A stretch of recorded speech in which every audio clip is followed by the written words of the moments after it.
Okay, are we having a party and am I invited? All right, great. So good afternoon.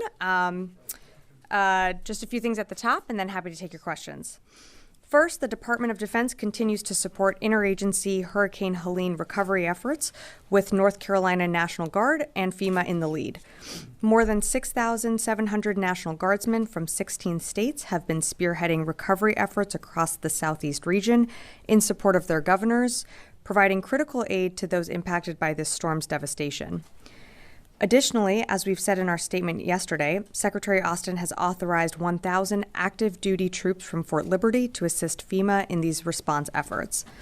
The department will continue to be fully engaged with FEMA and our federal, state, and local partners to ensure we are supporting and coordinating recovery efforts.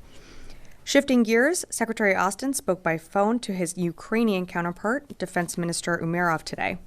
The two leaders discussed current battlefield dynamics and security assistance priorities. Minister Umerov also provided an update on Ukraine's operations, battlefield, and capability needs. A full readout will be available on defense.gov later today. Looking ahead to tomorrow, Secretary Austin will travel to Scott Air Force Base to preside over the U.S. Transportation Command change of command ceremony, where General Jacqueline Van Ovost will relinquish command to General Randall Reed. I won't get ahead of the Secretary's remarks, but the department is very grateful to General Van Ovost for her decades of honorable service to the Air Force, the Department of Defense, and to our nation. The ceremony and the Secretary's remarks will be live-streamed on defense.gov tomorrow. Shifting gears again, this past weekend, the Royal Australian Navy, the Royal Australian Air Force, the Japan Maritime Self-Defense Force, the Royal New Zealand Navy, the Armed Forces of the Philippines, and the U.S. Navy conducted a maritime cooperative activity within the Philippines' exclusive economic zone in the South China Sea. Exercises like this demonstrate the strength of relationship between partners and allies and enhance cooperation, interoperability, and combined capabilities in the maritime domain, contributing to peace, stability, and upholding the freedom of navigation and overflight in the Indo-Pacific region. Of note, this was the first time New Zealand participated, and it shows that cooperation represents the centerpiece of our approach to a secure and more prosperous region where aircraft and ships of all nations may fly, sail, and operate anywhere that international law allows. And finally, I have one more thing. So, second to last thing. In an effort to reduce out-of-pocket expenses for service members and their families on permanent change of station orders, earlier this week, the department launched a new pilot program that will reimburse active duty service members for the transportation expenses of a child care provider when child care isn't available at military-operated child development center at a new permanent duty station within 30 days of their reporting date. Service members may be reimbursed up to $500 for PCS moves between CONUS locations and up to $1,500 for moves to or from locations outside the continental United States, including Alaska and Hawaii, and U.S. territories and possessions for travel costs of a child care provider. Taking care of people is a priority for Secretary Austin and the Department of Defense, and this program reflects our ongoing effort to learn, listen, and lead on issues that are critical to meeting the unique challenges of military life. And for more information, please visit Please visit militarychildcare.com. And before we move on to questions, I just want to say happy birthday to Mr. Chris Garver, who did not want to be celebrated, but everyone should go say happy birthday to him later today. All right, with that, happy to turn to questions. Tara. All right, thanks, Sabrina. I'm surprised that there wasn't an Israel topper in there. And just wondering, have you had any additional conversations with the Israelis on this tension that we are seeing right now? We've got thousands of extra service members in the region. What's going on with them? Are they, are you shifting force posture? It seems like this is kind of a waiting game at this point.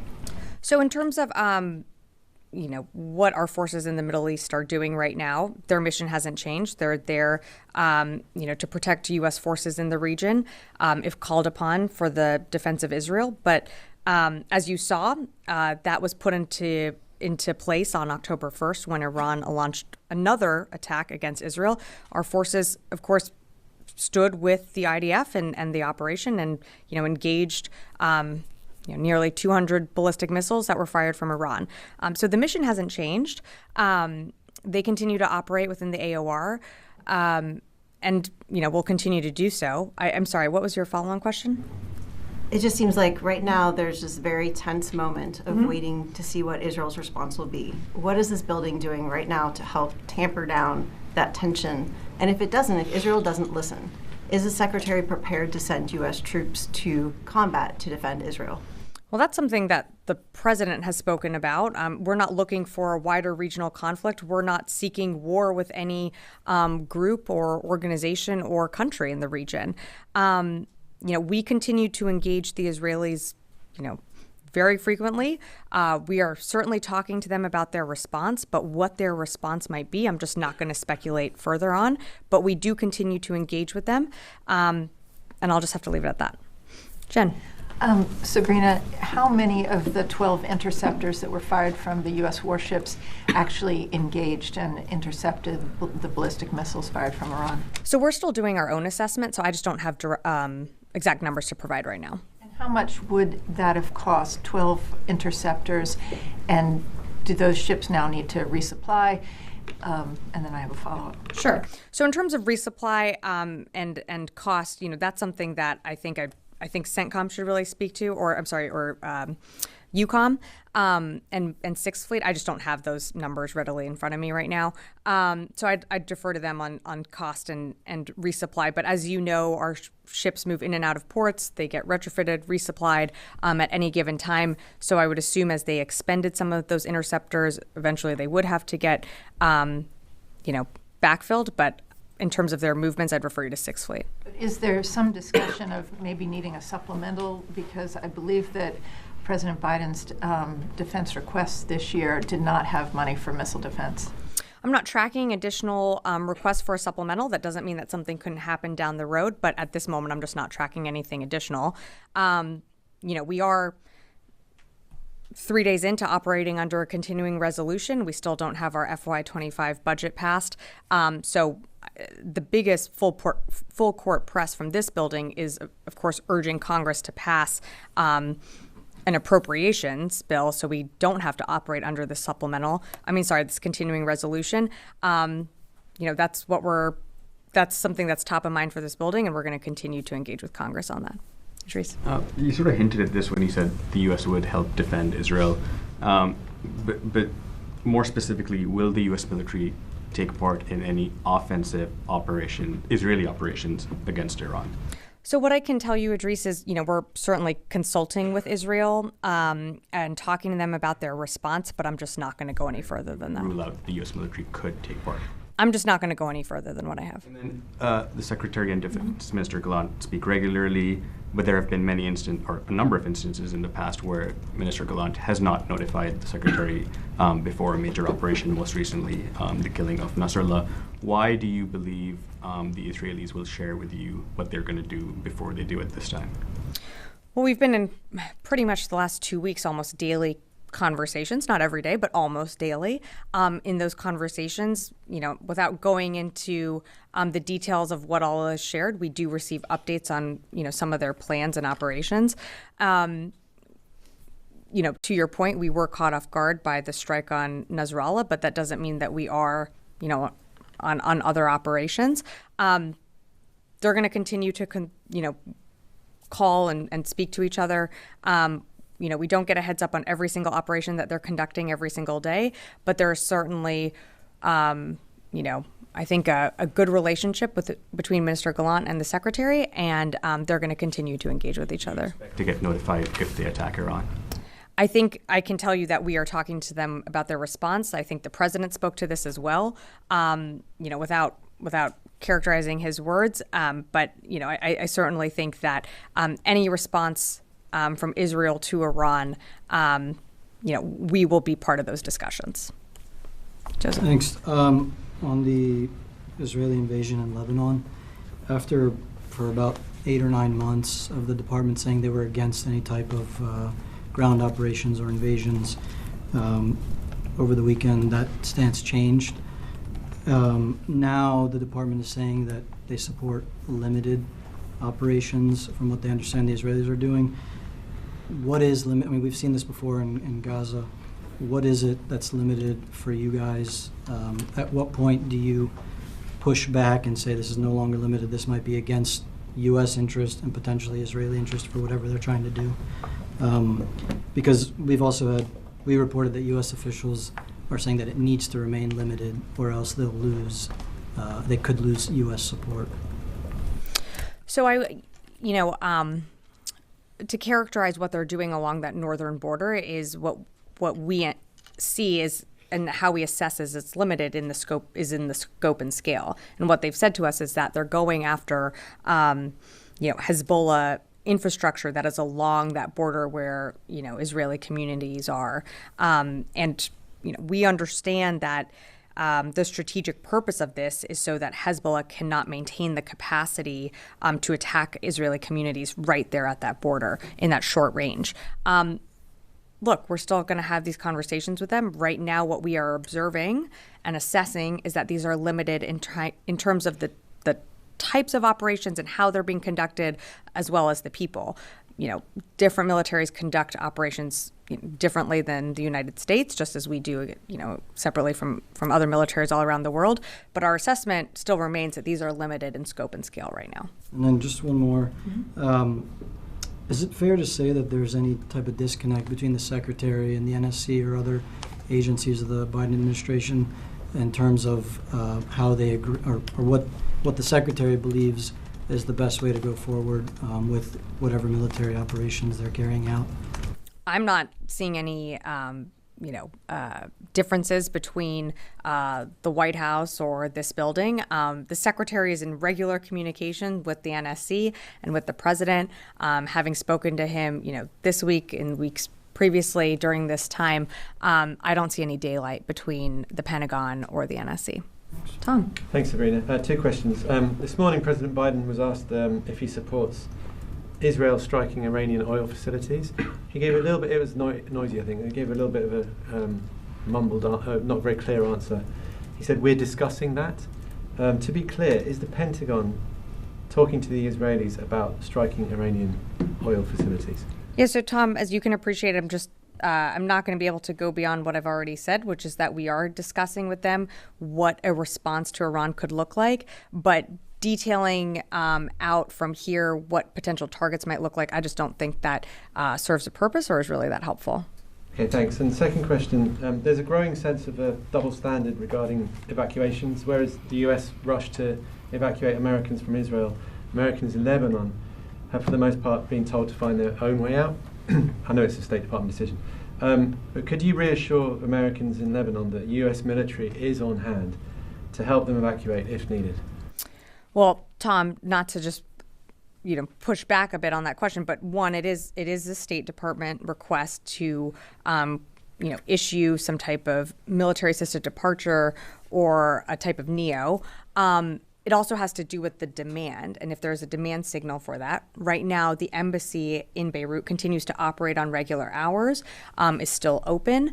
There are still, my understanding is that there are still commercial options available to American citizens to get out. Like $7-8 grand. Yeah, well, I believe today my colleague at the State Department was just briefing that there are tickets available in the hundreds that can be purchased, or if someone cannot afford that ticket, there is a loan given to them that can be repaid over time. So, I mean, some of this is, better directed towards the State Department, so they can explain some of the, policies and procedures that are put in place. I think what I would urge you to look at, Tom, though, is from the very beginning or from very early on, the State Department has issued travel warnings against traveling to Lebanon, encouraging American citizens in Lebanon to get out via commercial options. The U.S. military is, of course, on the ready and has a whole wide range of plans.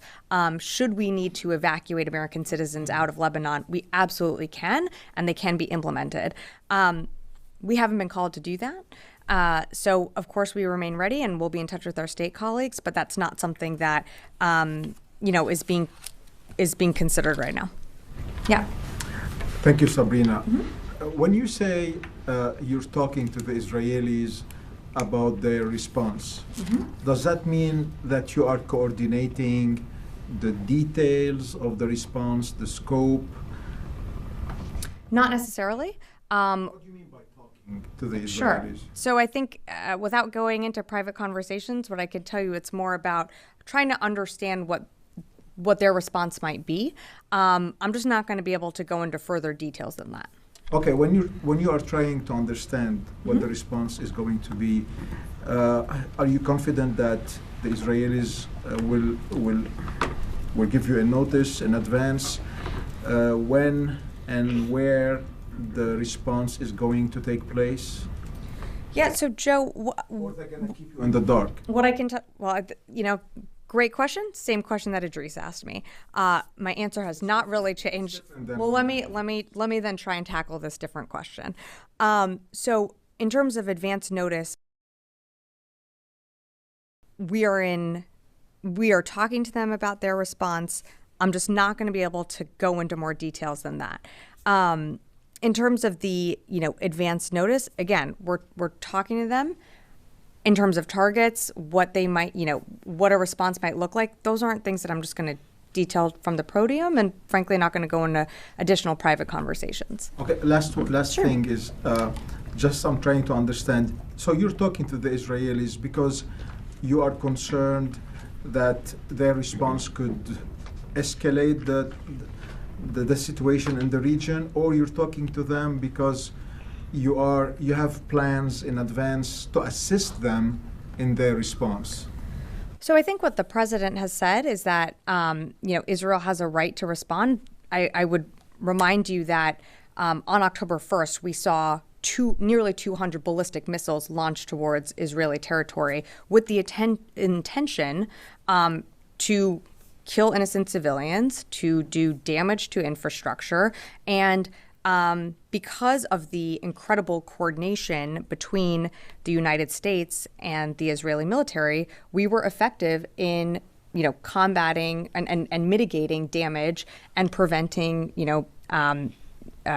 massive casualties from that attack. So Iran did fail in its attack against Israel. But I have to, also remind you, when it comes to how we're talking about how Israel might respond. These are conversations, and these are conversations that don't just happen in 15 minutes. They happen over time. The secretary has been regularly engaging Minister Gallant, pretty much for the last 2 weeks, almost every day. I'm not going to go into those detailed conversations, it's not something that just happens in a vacuum. It happens over conversations, not just here at this building, but across the interagency, and that includes the White House as well. Fadi. Thank you, Sabrina. If I may ask just three questions, two related and one separate. Okay. On Iran, as a spokesperson for the Pentagon, you can't tell the American people whether the U.S. will take or support offensive action against sovereign nation that did not attack U.S. forces or U.S. interests in the region, which is Iran. Don't you need an authorization from Congress to be part of that? So what I can tell you, Fadi, is what we've said from the very beginning is that we don't seek a wider regional war, and we definitely don't seek conflict with any country or group. That includes Iran. When it comes to an Israeli response, we're talking to them about their response. Of course, as you know, we have U.S. forces in the region. The Secretary's priority from day one has always been to protect our people and taking care of our people. A response or any type of, whether it's trades on the border, in the northern border, between Israel and Lebanon, or attacks on U.S. forces from Iran-backed militias, that has consequences on U.S. forces. And so when I tell you that we're in consultations and discussions with the Israelis on their response, that's what I mean. Okay, and then on the Iranian response to the assassination of Haniya in Tehran, which is shooting 200 missiles. According to Israeli media, these missiles were targeting military infrastructure, and they hit 3 air bases, not civilian infrastructure. So is your assessment that the Iranians were after civilian infrastructure in Israel? And what precisely are you talking? Which civilian infrastructure are you talking about?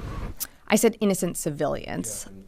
And I just said infrastructure. I'd say broadly speaking, our assessment is that some of the ballistic missiles were targeting military infrastructure, but for a greater assessment, I'd refer you to the Israelis to speak to that. Ultimately, the intent and target of that missile, Iran would have to speak to, because they're the ones putting in the coordinates.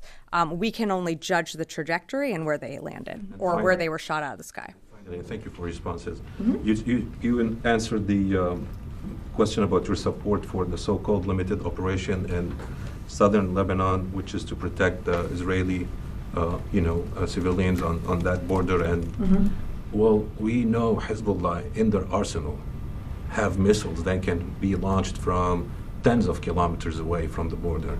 So how does that operation make any sense if the intended or effect or impact or goal is to prevent Hezbollah from launching those attacks? Along that border and some of that infrastructure are C2 nodes and storage facilities that the Israelis military, and understandably feels the need to eliminate in order to get their population back into the north. And this is not just for the protection of Israeli citizens. These are also, Lebanese citizens that live on the other side of the border to allow for, them to live in safety free from Hezbollah as well. So the Israelis are trying to protect Lebanese civilians. I think they are certainly trying. I'm not going to characterize, all of their operations, but they've been pretty clear that they want to see their people move back into the northern communities, and they are conducting limited operations along that borderline. Charlie. Yes, Sabrina, we're all sort of referring to the same thing, and you had mentioned consequences. This is where conversations with Iran of what the Israelis may do with Iran is different than what they've done unannounced in places like Lebanon. Because just looking at the geography, you've got Israel, you've got Iran, you've got a U.S. footprint kind of between them. It will have consequences for U.S. forces. Has there been any change in terms of posture or readiness or alertness? Have you seen any activity by Iranian-backed militias? Have you seen the Houthis activating in any way? So no change to our posture or readiness. I'll remind you that, as you said, we have forces throughout the region. Any type of action has potential impacts for our forces wherever they might be stationed. In terms of, Houthis or IMG groups in, Syria and Iraq, I think as of most recently, the Houthis have continued to target commercial ships in the Red Sea. We have seen from almost the beginning, I think since October 17th, sustained periods of attacks on U.S. forces from these groups in Iraq and Syria. But I don't have anything recent to point to you on, if that's what the question was. But we certainly have continued to see activity. And we always reserve the right to defend ourselves. And that's what our forces will do in the region if attacked. You haven't seen any uptick in that region? I mean, could you give me something specific that you're referencing, or is there like a specific date? Because we saw a sustained period since October 17th. When Iran launched the largest ballistic missile attack that Israel has ever seen, it didn't activate any of its proxies to perhaps take a poke at U.S. forces in the region at the same time.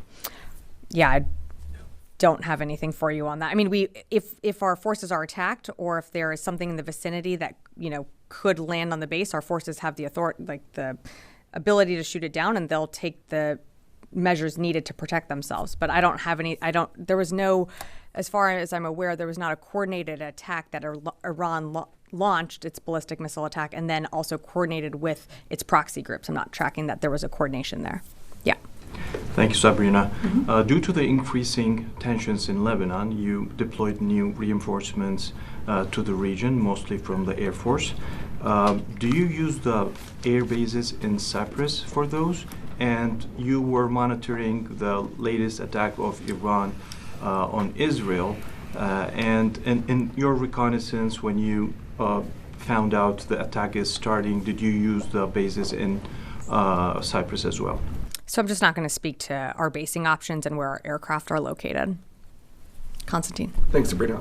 Following up on sort of Jen's line of questioning from earlier, so the destroyers, in helping to repel this attack, fired off 12 interceptor missiles.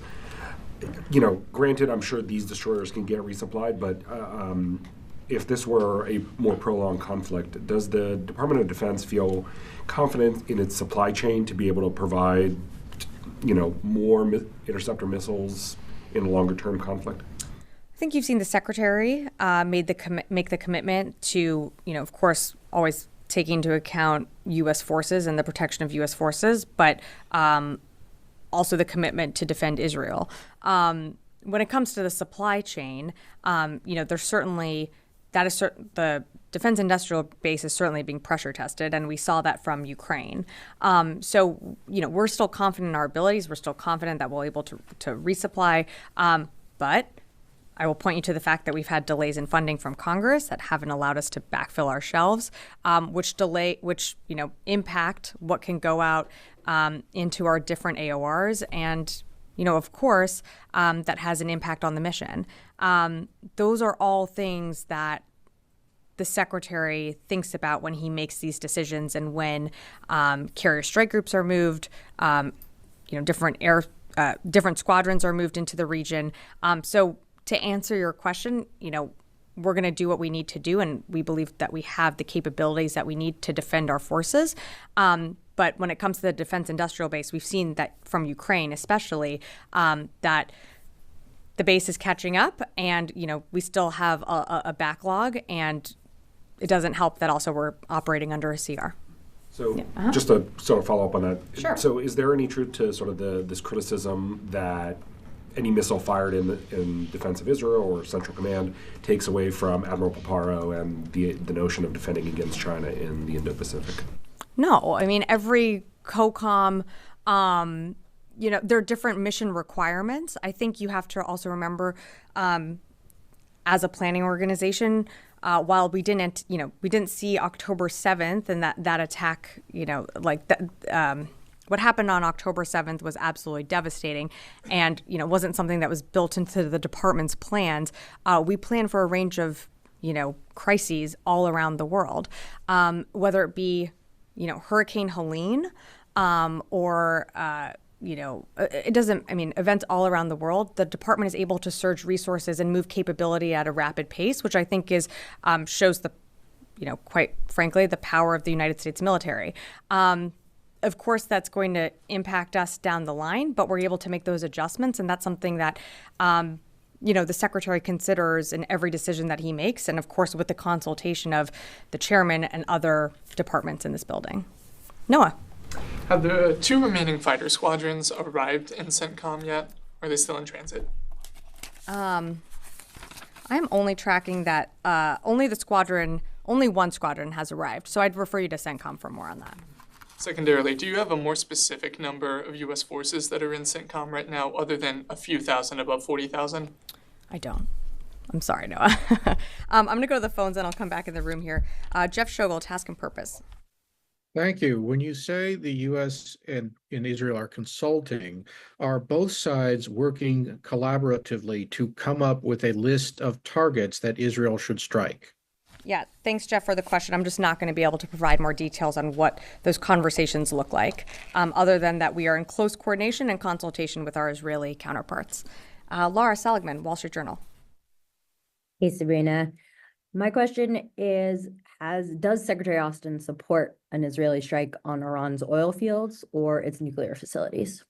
Yeah, thanks, Laura, for the question. I'm just not going to get into hypotheticals or speculate on what an Israeli response could look like, other than to say that we continue to talk with them about our potential response. Last question on the phone. I believe it's Patrick Tucker, Defense One. Thanks, Sabrina. I probably know the answer to this, but can you comment on reports that Israel has bombed a Russian airbase in Syria? And following up on that, the Defense Department has shown that it's willing to take preemptive kinetic action against Houthi militants that are preparing to stage missile attacks against Israeli targets or targets in the Red Sea. Would that same policy apply to Russian forces that are clearly preparing to stage attacks against Israel or other targets in the region, or would they get a slightly different policy even if they're engaging in the same preparatory strike action?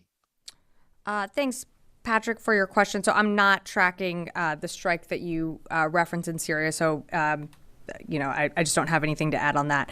The actions that we take in the Red Sea are defensive in nature. And when, U.S. forces are threatened or there is a threat to commercial shipping, that's why the Secretary stood up Operation Prosperity Guardian.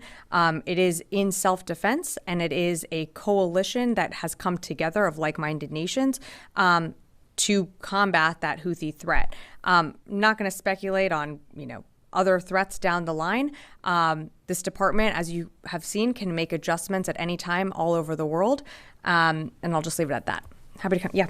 Thank you. So today, President Zelensky urged NATO allies to help intercept Iranian missiles and drones over Ukraine as they do with Israel. Can the United States and allies help Ukraine with that? I mean, since it's possible with Israel, why cannot it help with Ukraine? Thank you for the question. While I appreciate the question, we are talking about two very different landscapes and battlefields. The president, at the very beginning of when Russia invaded Ukraine, has directed this department to provide Ukraine what it needs on the battlefield. They have been very successful in employing, whether it be air defenses or other capabilities, to continue to take back their territory. The secretary just had a call with Mr. Umerov, getting that battlefield update, getting to better understand what other capabilities they might need, if any.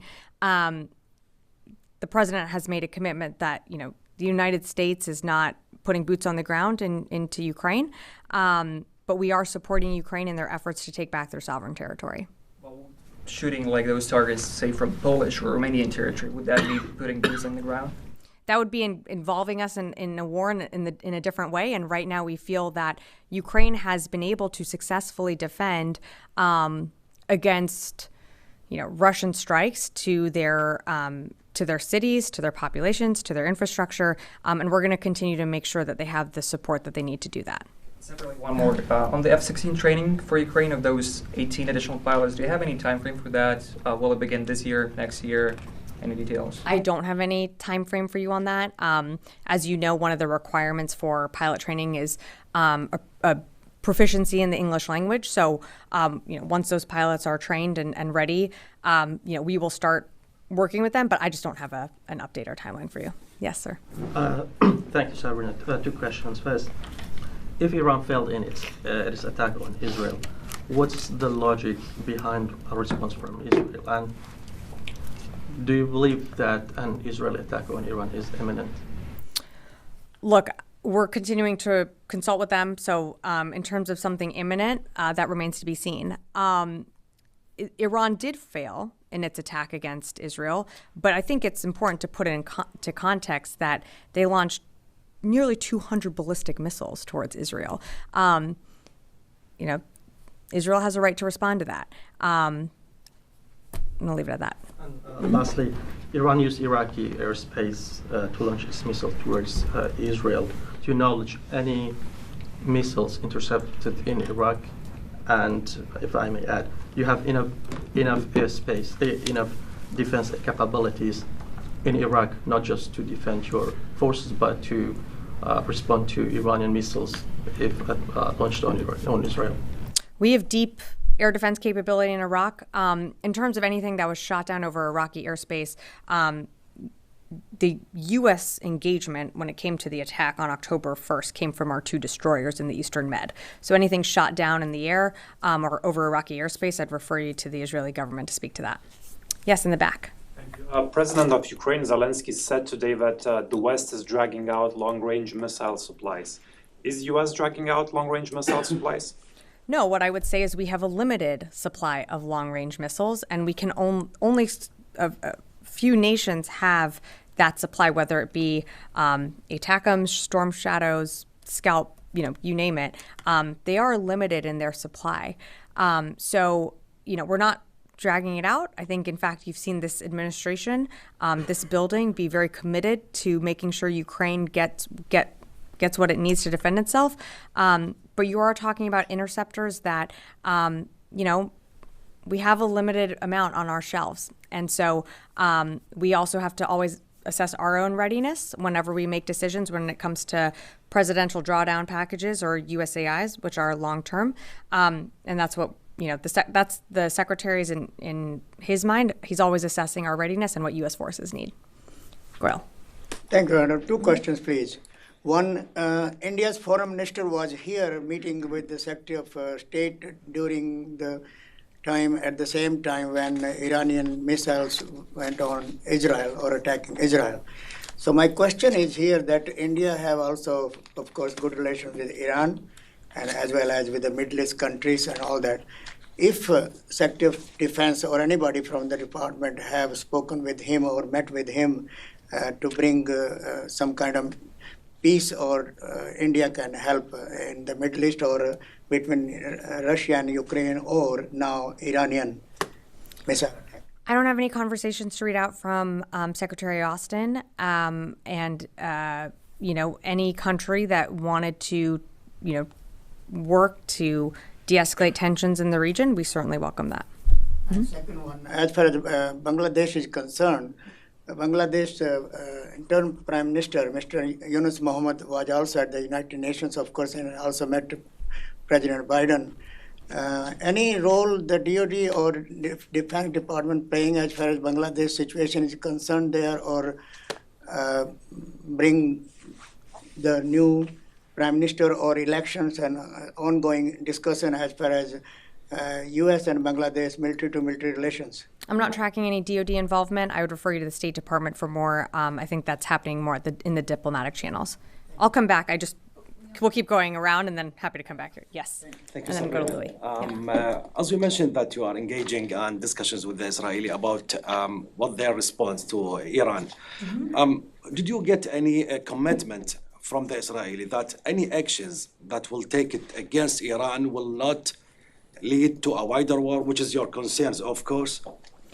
So I'm not going to go into more details on the conversations, but what I will tell you is what we stress publicly and privately is that we don't want to see a wider regional conflict. So you can absolutely assume that that is something that is brought up in every conversation with Minister Gallant or across this administration.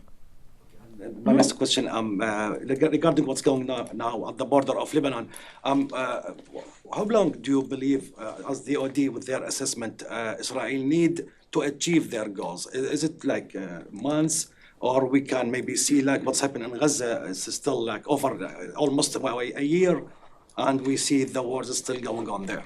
That's up to Israel to define. What their strategic objectives and goals are. They've laid that out in terms of they want to allow citizens to return safely to their homes on that northern border region. But how those strategic objectives are met from a military means, that's for them to define. Just as we don't define success for Ukraine either. That is for them to define for themselves. So in terms of strategic goals being met, I'd refer you to Israel to speak more to that. Louis. Totally different question. Wow, okay. I'm going to give you a break here. You're going to ask something that I'm going to have to take, aren't you? I'm hoping you can answer this. Yesterday, there was an announcement of the deployment of 1,000 active duty forces for Hurricane Helene relief, which you noted in your topper.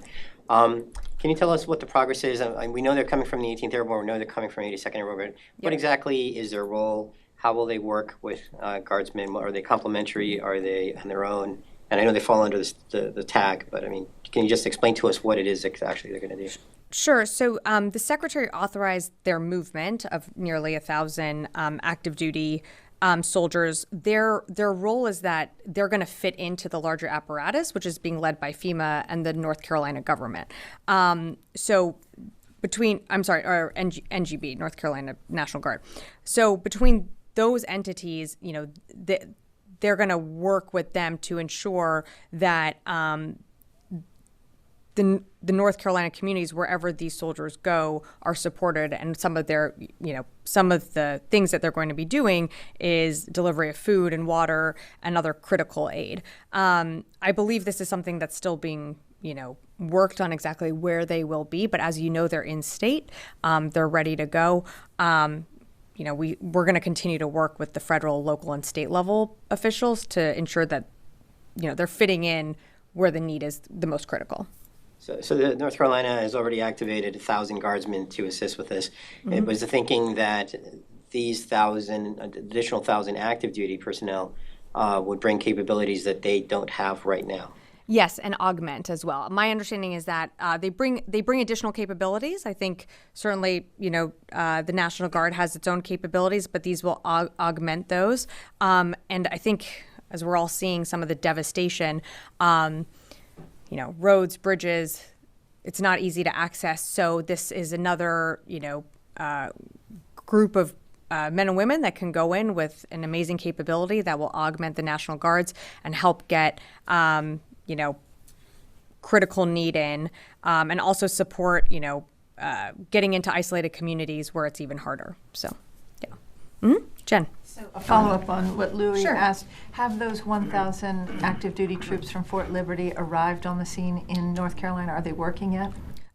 Not to my knowledge. I believe that is still being worked with the state. So for more on when they actually depart, I'd refer you to FEMA for more on their efforts. What is taking so long? They are a couple of hours away from Asheville where they don't have helicopters to get in. It seems a little strange that the 82nd Airborne can't deploy a little faster. I think they're certainly ready to go. They've been authorized. It's more a matter of making sure that the state and FEMA are ready to knit them into the structure that's in place. The last thing you want to do is have a bunch of people show up and kind of exacerbate the system even more.